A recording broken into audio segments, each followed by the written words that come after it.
सभी विद्यार्थियों को नमस्कार। अपने इस YouTube चैनल पर आपका स्वागत है एवं अभिनंदन। हाँ तो विद्यार्थियों, आज हम विषय राजनीति विज्ञान कक्षा 12th से एक महत्वपूर्ण पाठ पढ़ने जा रहे हैं। आज का हमारा पाठ रहेगा अंतर्राष्ट्रीय संगठन। तो हमारे पाठ का नाम है अंतर्राष्ट्रीय संगठन, कक्षा 12th, विषय राजनीति विज्ञान। तो देखिए, अंतर्राष्ट्रीय संगठन नामक पाठ के जो महत्वपूर्ण प्रश्नोत्तर हैं उसमें पहला प्रश्न है, प्रश्न 1, निषेधाधिकार। निषेधाधिकार विट्टो के बारे में नीचे कुछ कथन दिए गए हैं। इनमें प्रत्येक के आगे सही या गलत का चिन्ह लगाएं। तो यहां पर आपको निषेधाधिकार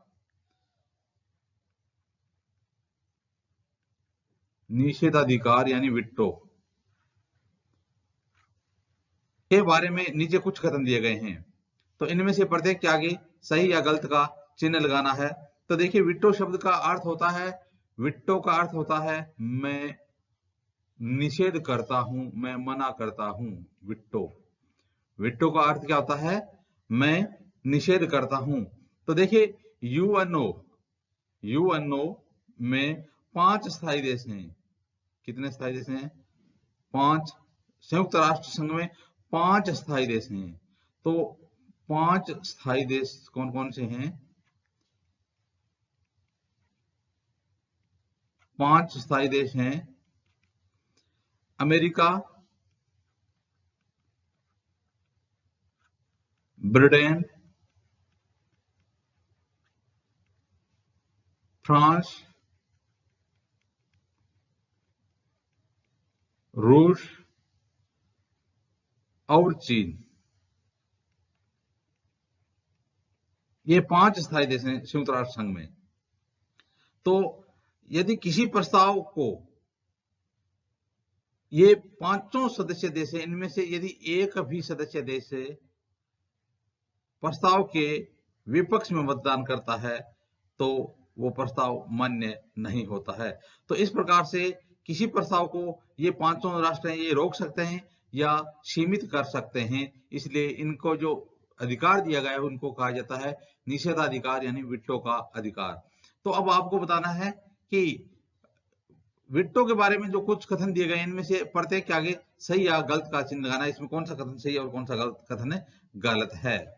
तो देखिए, सुरक्षा परिषद के सिर्फ स्थायी सदस्यों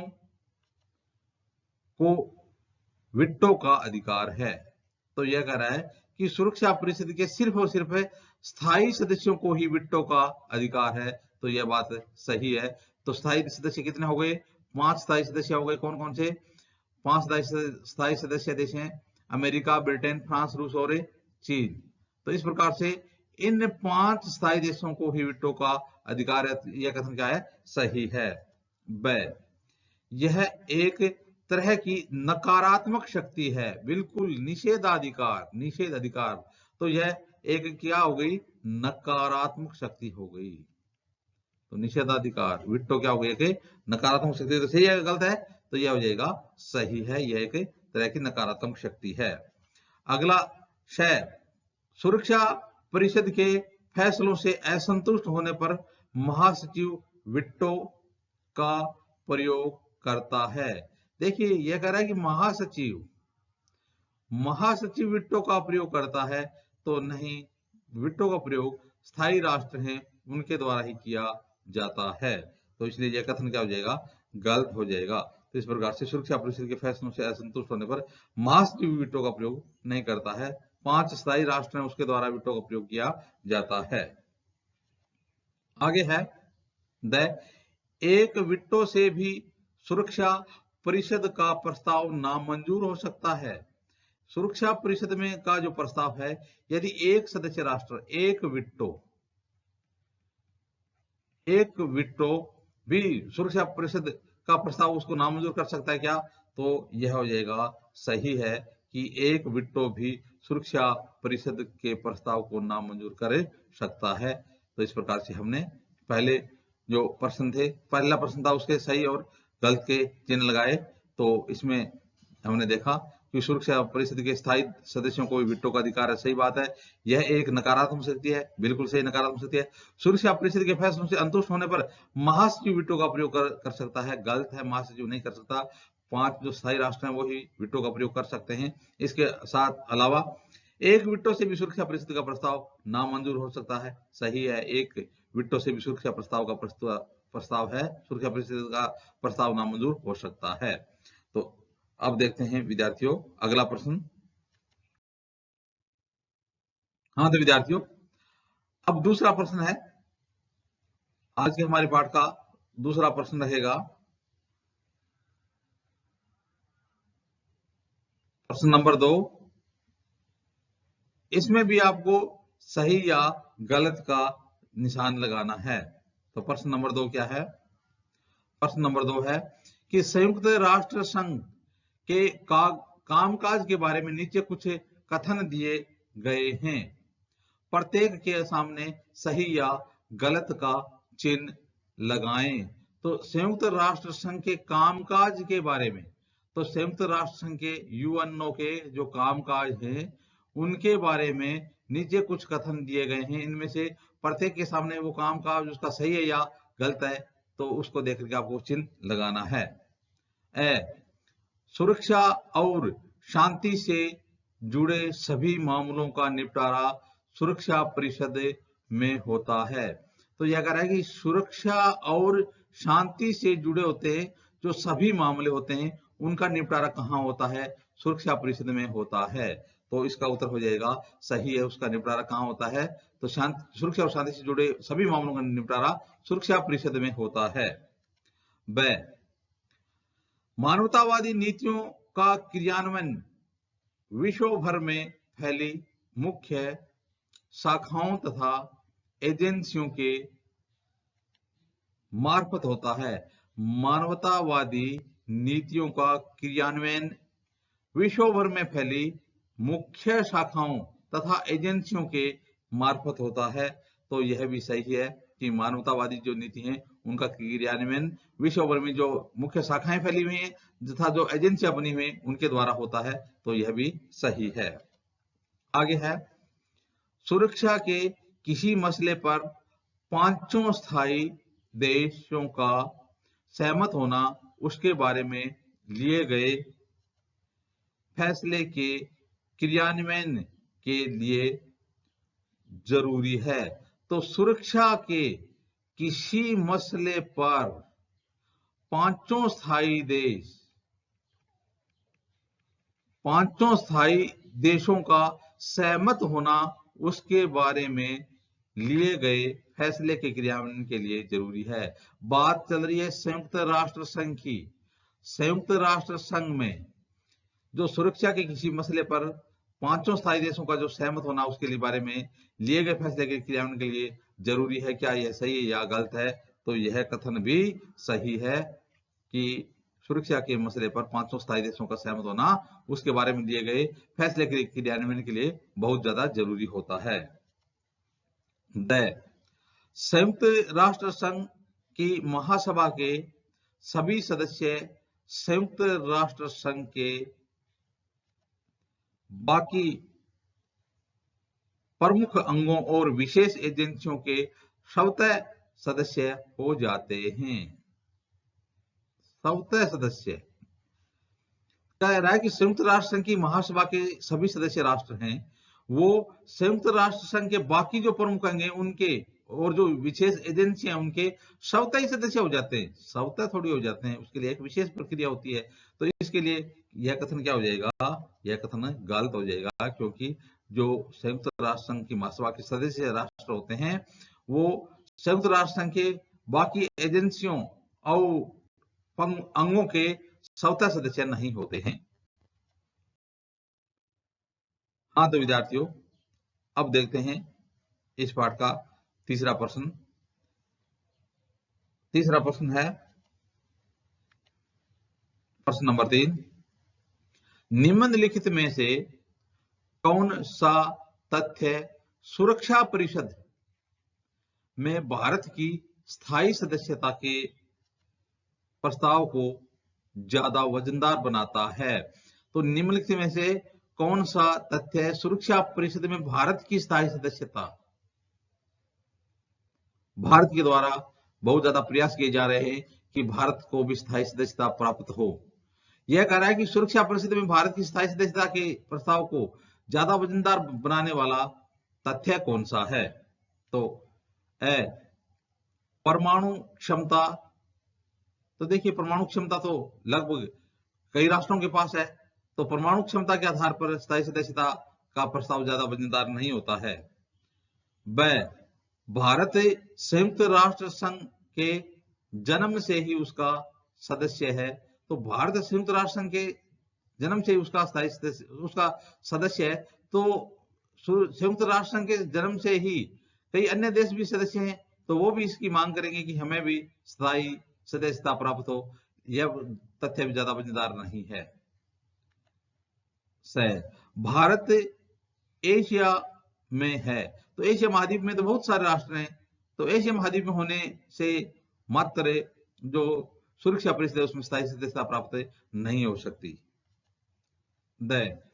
भारत की बढ़ती हुई आर्थिक ताकत और स्थिर राजनीतिक व्यवस्था।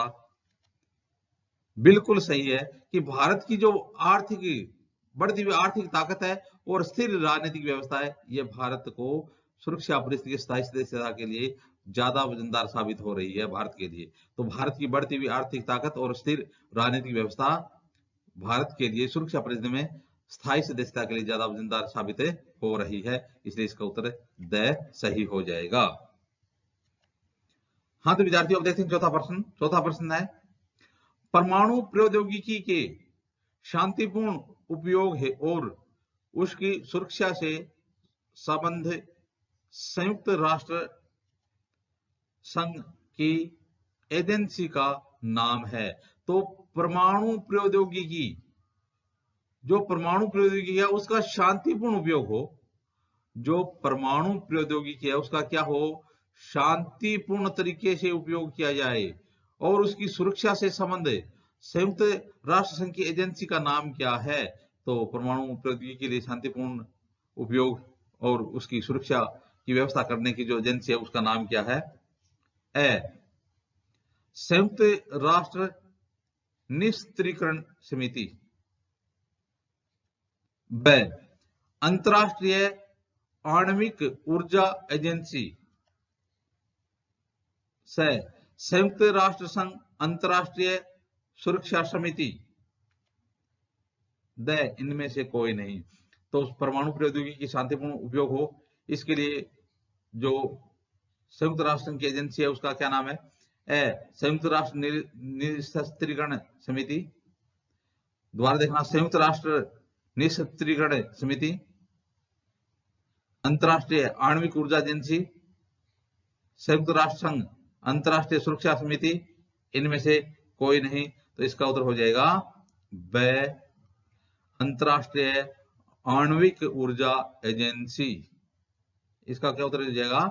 अंतरराष्ट्रीय आणविक ऊर्जा एजेंसी का कार्य है कि परमाणु प्रौद्योगिकी का शांतिपूर्ण उपयोग हो, इसका विनाश के लिए प्रयोग नहीं किया जाए। हाँ, तो विद्यार्थियों अब देखते हैं आज के पाठ का अगला प्रश्न है,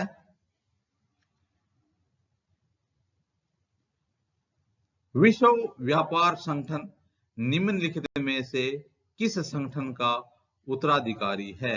कौन है विश्व व्यापार संगठन? आपको बताना है कि विश्व व्यापार संगठन है वो किस संगठन का उत्तराधिकारी है? General agreement on trade and tariff, ब, general arrangement on trade and tariff, स, विश्व स्वास्थ्य संगठन, द, संयुक्त राष्ट्र संघ विकास कार्यक्रम। तो विश्व व्यापार संगठन है वो इनमें से किस संगठन का उत्तराधिकारी है? तो इसका उत्तर हो जाएगा general agreement on trade and tariff का संगठन का उत्तराधिकारी है। हाँ तो विद्यार्थियों, अब देखते हैं आज के पाठ का अगला प्रश्न। प्रश्न है छठा, रिक्त स्थानों की पूर्ति करें। यानी जो रिक्त स्थान दिए गए हैं उन रिक्त स्थानों को भरना है उचित पदों के द्वारा। तो उचित शब्दों से खाली स्थान भरना है। पहला है, संयुक्त राष्ट्र संघ का मुख्य उद्देश्य खालिस्तान है। संयुक्त राष्ट्र संघ का मुख्य उद्देश्य क्या है? तो इसमें खाली जगह में आ जाएगा, विश्व में शांति व सुरक्षा बनाए रखना। यदि प्रश्न भी पूछा जा सकता है संयुक्त राष्ट्र संघ का मुख्य उद्देश्य क्या है, तो हम उत्तर लिखेंगे कि विश्व में शांति व सुरक्षा बनाए रखना। और संयुक्त राष्ट्र संघ का मुख्य उद्देश्य खालिस्तान है। संसार में शांति एवं सुरक्षा बनाए रखना किसका उद्देश्य है? संयुक्त राष्ट्र संघ यूएनओ का मुख्य उद्देश्य है। दूसरा है, संयुक्त राष्ट्र संघ का सबसे जाना पहचाना पद खालिस्तान का है। बहुत अच्छा प्रश्न है, बहुत महत्वपूर्ण प्रश्न है कि संयुक्त राष्ट्र संघ का सबसे जाना पहचाना पद क्या है? तो इसका उत्तर हो जाएगा महासचिव का पद होता है। वो संयुक्त राष्ट्र संघ का सबसे जाना पहचाना पद होता है। तो देखिए, महासचिव होता है, इसकी नियुक्ति सुरक्षा परिषद की संस्तुति पर, किसकी संस्तुति पर है? सुरक्षा परिषद की संस्तुति पर। सुरक्षा परिषद की संस्तुति पर महासभा द्वारा, किसके द्वारा? महासभा के द्वारा। किसकी संस्तुति पर है? सुरक्षा परिषद की संस्तुति पर है महासभा के द्वारा। कितने वर्ष के लिए की जाती है? 5 वर्ष के लिए की जाती है। तो देखिए, यदि आपको वर्तमान पूछे कि महासचिव कौन है, तो वर्तमान में जनवरी 2017 से एंटोनियो गुटेरस हैं, जो पुर्तगाल के निवासी हैं। तो वर्तमान में संयुक्त राष्ट्र संघ के महासचिव कौन है? एंटोनियो गुटेरस, जो कहाँ के निवासी हैं? पुर्तगाल के निवासी हैं। तो जो महासचिव होता है उसकी नियुक्ति कितने वर्ष के लिए की जाती है? 5 वर्ष के लिए की जाती है। अब देखते हैं तीसरा, खालिस्तान। संयुक्त राष्ट्र संघ की सुरक्षा परिषद में खालिस्तान स्थायी और खालिस्तान अस्थायी सदस्य हैं। तो संयुक्त राष्ट्र संघ की सुरक्षा परिषद में जो स्थायी राष्ट्र हैं कितने हैं? 5 हो गए, और अस्थायी कितने हैं? 10 हो गए। तो इस प्रकार से इसका उत्तर हो जाएगा 5 और 10। तो संयुक्त राष्ट्र संघ की सुरक्षा परिषद में स्थायी राष्ट्र कितने हैं? 5, और अस्थायी सुरक्षा, देखिए सुरक्षा परिषद में अस्थायी राष्ट्र कितने हैं? 10 अस्थायी राष्ट्र हैं। चौथा, खालिस्तान संयुक्त राष्ट्र संघ के वर्तमान महासचिव हैं। आ गया, वो आपको पहले भी बताया जा चुका है। इसका उत्तर है खालिस्तान, यानी कौन है संयुक्त राष्ट्र संघ के वर्तमान महासचिव? तो इसका खाली जगह आ जाएगा एंटोनियो गुटेरस। कहाँ के निवासी हैं? पुर्तगाल के लिए। कितने वर्ष के लिए नियुक्ति की जाती है? 5 वर्ष के लिए। तो संयुक्त राष्ट्र संघ के वर्तमान महासचिव कौन हैं? एंटोनियो गुटेरस हैं। मानवाधिकारों की रक्षा में सक्रिय 2 स्वयंसेवी संगठन खालिस्तान और खालिस्तान है। मानवाधिकारों की रक्षा में सक्रिय 2 स्वयंसेवी संगठन है, उनके नाम आपको बताने हैं। तो एक तो हो जाएगा एमनेस्टी इंटरनेशनल और ह्यूमन राइट्स वॉच। तो मानवाधिकारों की रक्षा में सक्रिय 2 स्वयंसेवी संगठन हो जाएंगे एमनेस्टी इंटरनेशनल और ह्यूमन राइट्स वॉच। हाँ तो विद्यार्थियों, अब देखते हैं आज के पाठ का अगला प्रश्न। अगला प्रश्न है,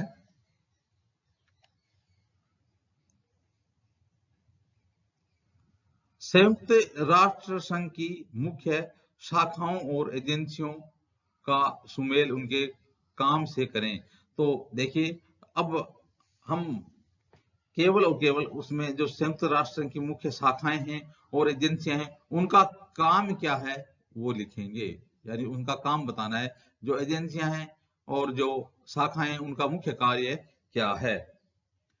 तो देखिए, पहला है आर्थिक और सामाजिक परिषद, जो शाखा है कौन सी?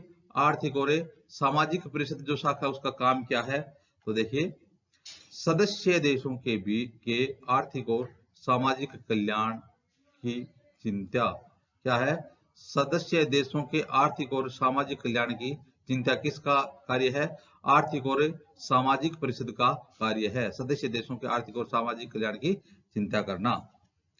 दूसरा है अंतर्राष्ट्रीय न्यायालय। अंतर्राष्ट्रीय न्यायालय का कार्य क्या है? तो अंतर्राष्ट्रीय न्यायालय का कार्य है सदस्य देशों के बीच मौजूद विवादों को निपटाना। तो सदस्य देशों के बीच जो मौजूद विवाद हैं उसका निपटारा किसके द्वारा किया जाता है? अंतर्राष्ट्रीय न्यायालय के द्वारा सदस्य देशों के बीच मौजूद विवादों का निपटारा किया जाता है। तीसरा है अंतर्राष्ट्रीय आणविक ऊर्जा एजेंसी का कार्य क्या है? अंतर्राष्ट्रीय आणविक ऊर्जा एजेंसी का कार्य है परमाणु प्रौद्योगिकी का शांतिपूर्ण उपयोग और सुरक्षा। तो देखिए परमाणु प्रौद्योगिकी का शांतिपूर्ण उपयोग और सुरक्षा किसका कार्य है? अंतर्राष्ट्रीय आणविक ऊर्जा एजेंसी का कार्य है परमाणु प्रौद्योगिकी का शांतिपूर्ण उपयोग और सुरक्षा। यह प्रश्न पहले भी आ चुका है। अगला है सुरक्षा परिषद, इसका कार्य क्या है? तो देखिए अंतर्राष्ट्रीय शांति और सुरक्षा का संरक्षण किसके द्वारा किया जाता है? सुरक्षा परिषद के द्वारा अंतर्राष्ट्रीय शांति और सुरक्षा का संरक्षण किया जाता है। किसके द्वारा? सुरक्षा परिषद के द्वारा। तो सुरक्षा परिषद का कार्य हो गया अंतर्राष्ट्रीय शांति और सुरक्षा का संरक्षण करना। पांचवा है संयुक्त राष्ट्र संघ शरणार्थी उच्चायोग, इनका कार्य क्या है? आपातकाल में आश्रय तथा चिकित्सकीय सहायता मुहैया कराना। तो आपको बताना है कि आपातकाल में आश्रय तथा चिकित्सकीय सहायता मुहैया कराना किसका कार्य है? संयुक्त राष्ट्र संघ शरणार्थी उच्चायोग का कार्य है।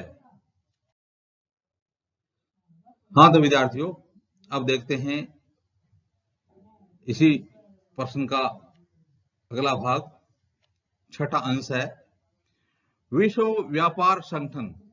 विश्व व्यापार संगठन का क्या कार्य है? विश्व व्यापार संगठन, तो देखिए विश्व व्यापार संगठन का कार्य है सदस्य देशों के बीच मुक्त व्यापार की राह आसान बनाना। तो जो सदस्य देश हैं संयुक्त राष्ट्र संघ के, उसके बीच मुक्त व्यापार की राह आसान बनाना किसका कार्य है? विश्व व्यापार संगठन का कार्य है। सातवां है अंतर्राष्ट्रीय मुद्रा कोष, इसका क्या कार्य है? अंतर्राष्ट्रीय मुद्रा कोष, तो देखिए वैश्विक वित्त व्यवस्था की देखरेख करना। तो वैश्विक वित्त व्यवस्था की देखरेख किसके द्वारा की जाती है? अंतर्राष्ट्रीय मुद्रा कोष के द्वारा वैश्विक वित्त व्यवस्था की देखरेख की जाती है। आठवां है आम सभा। तो आम सभा क्या करती है? वैश्विक मामलों पर बहस मुबाहिसा। तो मुबाहिसा का मतलब है निर्णय के लिए विवाद, यानी विवाद जब हो जाते हैं निर्णय के लिए कोई इसी प्रकार का, तो इस प्रकार से वैश्विक मामलों पर बहस और मुबाहिसा किसका काम है? आम सभा का कार्य है। आगे है नौवां विश्व स्वास्थ्य संगठन का क्या कार्य है? तो विश्व स्वास्थ्य संगठन क्या करता है? सबके लिए स्वास्थ्य, तो सबके लिए स्वास्थ्य की व्यवस्था करना विश्व स्वास्थ्य संगठन का कार्य है। तो विश्व स्वास्थ्य संगठन का कार्य सबके लिए स्वास्थ्य की व्यवस्था करना। या प्रश्न पूछ लिया जाए कि सबके लिए स्वास्थ्य की व्यवस्था किसके द्वारा की जाती है युवानों में, तो इसका उत्तर हो जाएगा विश्व स्वास्थ्य संगठन के द्वारा की जाती है। आगे है सचिवालय। तो सचिवालय क्या करता है? देखिए संयुक्त राष्ट्र संघ के मामलों का समायोजन और प्रशासन किसके द्वारा किया जाता है? सचिवालय के द्वारा किया जाता है। एक महत्वपूर्ण संस्था है सचिवालय। तो कह रहा है कि संयुक्त राष्ट्र संघ के मामलों का समायोजन और उसका प्रशासन है वो किसके द्वारा किया जाता है? वो सचिवालय के द्वारा किया जाता है। तो इस प्रकार से विद्यार्थियों आज हमने जो अंतर्राष्ट्रीय संगठन पाठ के महत्वपूर्ण प्रश्नोत्तर देखे। आगे आने वाले वीडियो में भी इसी प्रकार से प्रश्नोत्तर देखते रहेंगे। आप भी अपने इस YouTube चैनल के साथ बने रहना। धन्यवाद।